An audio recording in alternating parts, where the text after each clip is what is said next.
Bonjour les amis, depuis le Covid, depuis la crise sanitaire, on attend tous beaucoup de réponses, notamment aux effets secondaires et à Pfizer, au contrat, au vaccin.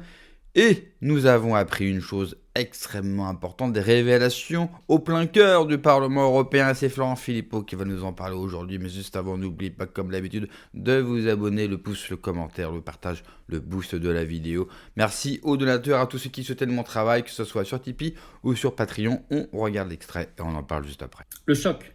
Le choc, c'est cette audition au Parlement allemand, le Bundestag, 19 mars dernier. Il a fallu quelques jours pour que ça sorte de la ouate parlementaire allemande et que ça vienne dans le grand public mondialement. Et quand vous allez voir que c'est mondialement, vous allez comprendre. Dans le cadre très officiel de la commission d'enquête parlementaire allemande sur la pandémie de Covid-19 qui a été inaugurée en juillet 2025 et qui continue encore pas mal de temps parce qu'elle doit s'achever au milieu de l'année 2027. C'est bien qu'ils aient ça en Allemagne. Et en France, ça fait combien de temps qu'on réclame une commission d'enquête parlementaire en France? Ça fait partie du lien pour l'interdiction des injections ARN messager chez l'homme et l'animal, qui est en la campagne nationale qu'on lance, qui est en lien sous la vidéo en description. Si vous voulez soutenir et signer, n'hésitez pas. Ça prend 10 secondes. Alors, il y avait l'audition donc, le 19 mars dans ce cadre de cette commission d'enquête. Pas de n'importe qui, de l'ancien toxicologue en chef de Pfizer Europe. Rien que ça, le docteur Helmut Sterz. Je vais revenir dans un instant sur son CV. Il a été auditionné. Il a fait toute une série d'aveux et donné toute une série d'informations extrêmement précises et choquantes. Mais pour ceux qui travaillent le dossier, c'est une confirmation. L'aveu, d'abord, c'est que avant même son homologation, avant l'homologation de l'injection ARN messager Covid, il n'y a pas eu d'études toxicologiques suffisantes, loin de là. En effet, selon le professeur Helmut Sterz, lors de son homologation, aucune étude n'a été faite, tenez-vous bien, sur la cancérogénicité du vaccin, de l'injection. Ils disent, ils ne l'ont même pas fait, ils ne voulaient pas le faire, et par manque de temps, dit-il. De même, pas d'études valables faites sur les conséquences de l'injection sur la reproduction humaine, en termes de gestation, de fertilité, de développement postnatal. Et là, il y a une question d'un participant à cette commission d'enquête au docteur Helmut Sterz dans le Parlement allemand, un certain Stefan Hamburg, qui lui a dit « Mais est-ce qu'on peut faire le lien entre ce que vous venez de dire et l'effondrement de la natalité qu'on voit dans tant et tant de pays, dont l'Allemagne, on le voit aussi en France et dans plein de pays dans le monde, depuis là. Il y avait une tendance à la baisse, souvent la natalité, mais là, il y a eu d'un coup une rupture dans la courbe, un effondrement, depuis cette campagne d'injection. Ça, c'est premier aveu fondamental. Deuxième, on sait maintenant pourquoi il y a eu contamination massive des injections par de l'ADN. Ça, vous savez, le professeur Raoult en parle depuis pas mal de temps, régulièrement. Il y a eu des études sorties aussi dans Nature là-dessus. Normalement, on nous avait vendu qu'il n'y avait pas d'ADN. C'est ARN messager, mais il n'y a pas d'ADN. Là, il y a de l'ADN massivement. On a l'explication par cette audition du docteur Helmut Sterz. Il a en effet annoncé, confirmé que ce qui a été injecté aux gens dans la grande campagne massive de vaccination, ce n'est pas ce qu'il appelle la substance très pure qui avait été utilisée par le laboratoire Pfizer lors des tests d'homologation. Non, non. Il dit ça, c'était plus coûteux à produire en masse. Donc ce qui a été utilisé, c'est un produit de remplacement, une substance bon marché, fabriquée à l'aide, annonce-t-il, de la bactérie Escherichia coli. Souvent, quand on entend parler de cette bactérie, c'est pas bon signe. C'est les contaminations, par exemple, vous savez, dans les steaks hachés, etc. Les conséquences sont des contaminations significatives, dit-il, des injections par de l'ADN bactérien, avec, dit-il, risque de cancer considérablement accru pour ceux qui ont été injectés. Deuxième aveu fondamental, avec en plus c'est intéressant, on a l'explication, on avait l'analyse, on avait vu l'ADN, mais voilà, alors l'explication. Le troisième aveu, c'est là qu'il parle d'expérimentation humaine interdite. Voilà ce qu'il a déclaré en commission d'enquête parlementaire. Je cite le docteur Helmut Sterz. L'homologation s'est faite en procédure accélérée, selon le protocole de l'Institut Robert Koch. Cela signifie que des études de toxicité essentielles ont été sacrifiées sur l'autel de la rapidité, sans aucune justification. Je ne connais aucun cas d'indication comparable où toutes ces études ont été oubliées, n'ont pas été faites. Cette homologation a donc mené à des expérimentations humaines interdites. Fin de citation. La bombe est lâchée aussi dans cette audition, décidément fondamentale, sur les effets secondaires et le nombre réel de morts suite aux injections.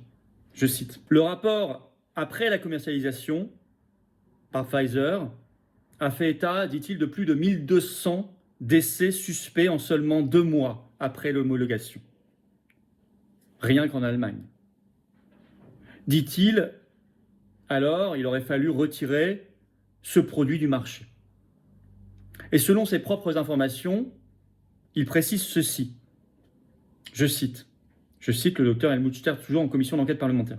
L'Institut Paul Ehrlich a reçu 2133 notifications de décès après injection du produit jusqu'à aujourd'hui. Et il dit qu'il faut corriger ce chiffre, qui est forcément sous-estimé à cause des sous-déclarations typiques, mécaniques, on le sait. Il donne l'explication. Aux États-Unis, je cite, on part d'un facteur de sous-déclaration de 30, par lequel il faudrait multiplier le nombre de cas enregistrés. Pour l'Allemagne, cela ferait environ 60 000 décès dus à l'injection. Même plus que ça, si vous faites 30 fois 2133, vous êtes un peu, même à plus de, vous êtes en fait presque à 64 000, plus de 63 000, mais bon, il dit 60 000, rien qu'en Allemagne. Évidemment, il dit qu'il n'y a pas de balance bénéfice-risque positive dans cette affaire. Il dit ce produit n'a pas été étudié en développement clinique pour prévenir les maladies graves ou les décès. Les documents de Pfizer ne permettent donc pas de reconnaître un rapport bénéfice-risque positif. Le mathématicien, dit-il, Robert Rockefeller de l'université de Koblenz, estime que pour chaque forme grave de Covid-19, il y a 25 effets secondaires graves après injection. Alors ça rebondit mondialement, toutes ces déclarations stupéfiantes faites encore une fois en commission d'enquête parlementaire par l'ancien responsable en chef de la toxicologie chez Pfizer Europe. Vous avez notamment un rebondissement qui a été vu quasiment 50 millions de fois à l'heure où j'enregistre cette vidéo par un tweet ce 12 avril sur le compte X d'Elon Musk, qui a un nombre considérable d'abonnés, des centaines de millions. Je cite ce qu'il a mis. La dose de vaccin était évidemment trop élevée, administrée trop de fois. J'avais contracté le virus originel de Wuhan avant qu'il n'y ait de vaccin. Et c'était très semblable à n'importe quel autre rhume et grippe. C'était mauvais, mais pas terrible. Mais ma deuxième dose de vaccin m'a presque envoyé à l'hôpital, ajoute Elon Musk. Je le cite. J'avais l'impression de mourir. Fin de citation. Ce tweet, où il rebondit sur cette commission d'enquête parlementaire et les déclarations du docteur Helmut Sterz en Allemagne, a été vu, encore une fois, des dizaines et des dizaines de millions de fois. Vous vous rendez compte qu'on ne sait toujours pas quelle est la nature du produit que nous avons donné à des millions de personnes pour arrêter un certain virus qui en plus ne l'a absolument pas arrêté. Et que nous avons aujourd'hui des dizaines, des centaines de milliers de témoignages de gens qui affirment qu'après avoir eu une dose, après la seconde, la troisième, avoir été malade comme jamais dans leur vie. Sans parler de tous les effets secondaires, sans parler des morts, sans parler des problèmes de règles pour les femmes qui voient leurs règles totalement déréglées, des femmes qui n'arrivent plus à avoir des enfants alors qu'elles étaient totalement fertiles, alors qu'elles n'avaient aucun problème avant.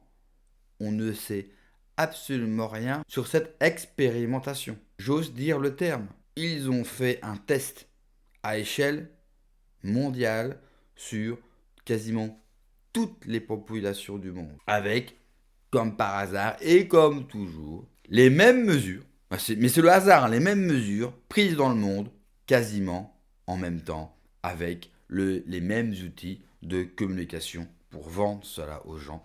Et tout le monde, quasiment tout le monde, il faut être honnête, s'est laissé faire.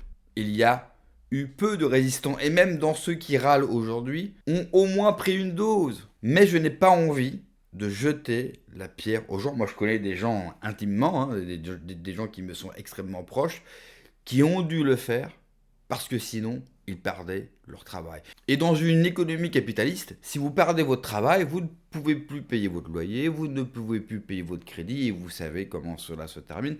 Cela se termine bien pire. C'est-à-dire qu'on est capable de détruire notre vie pour continuer à faire l'esclave d'un système. Cette époque est décidément formidable. J'aimerais vous lire 2 phrases, si vous me le permettez, 2 citations. Quand leur capacité d'apprendre aura été affectée, nous créerons des médicaments qui les rendront encore plus malades et causeront d'autres maladies pour lesquelles nous créerons encore plus de médicaments. Nous les rendrons dociles et faibles devant nous par notre pouvoir. Ils deviendront déprimés, lents, obèses. Et quand ils viendront nous demander de l'aide, nous leur donnerons plus de poison. Nous leur apprendrons que les poisons sont pour leur bien avec des images amusantes et des tons musicaux. Et là, vous vous demandez, mais qui a pu dire ça? Parce que ces phrases-là, aujourd'hui, résonnent comme une vérité. Eh bien, la personne qui a prononcé ces phrases et qui en a prononcé bien d'autres, et d'ailleurs, je vous en ferai une vidéo très prochainement, c'est John D.